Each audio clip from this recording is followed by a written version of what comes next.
फुकटची कोणतीही गोष्ट घेतली ना तर ती काडीची आपल्या फायद्याची नसते बरं का. काय झालं ते सांगते. त्याच्या अगोदर तुम्ही खूप वेळा कमेंट केलेत की मिक्स डाळीचं तुम्ही जसं कुकरमध्ये झटपट वरण करता ना तर तसं बनवून दाखवा. ते पण दाखवणार आहे. लेकीले तर पहिल्यांदा पोहे खायचे होते म्हणून तिच्यासाठी पोहे बनवून दिले.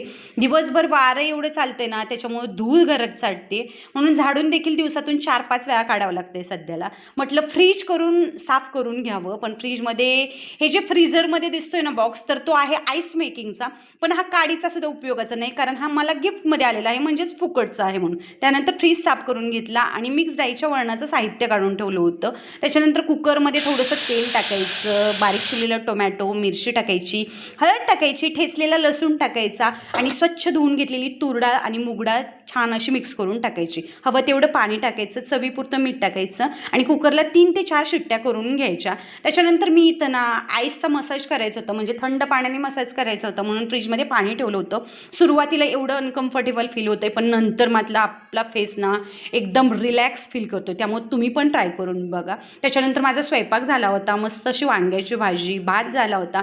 आता डाळ पण इथं रेडीच झाली होती. याच्यामध्ये ऑलमोस्ट सगळ्यात शेवटी फक्त बारीक चिरलेली कोथिंबीर टाकायची. पातळ हवं असेल तर थोडंसं पाणी आणि घट्ट हवं असेल तर असंच ठेवून द्यायचं. मस्त असं ताट देखील रेडी झालं म्हणून जेवण करून घेतलं. तेवढ्या त्यांचा फोन आला की मी येतोय, डब्बा रेडी करून ठेव म्हणून त्यांच्यासाठी टिफिन देखील भरला. चला भेटूया.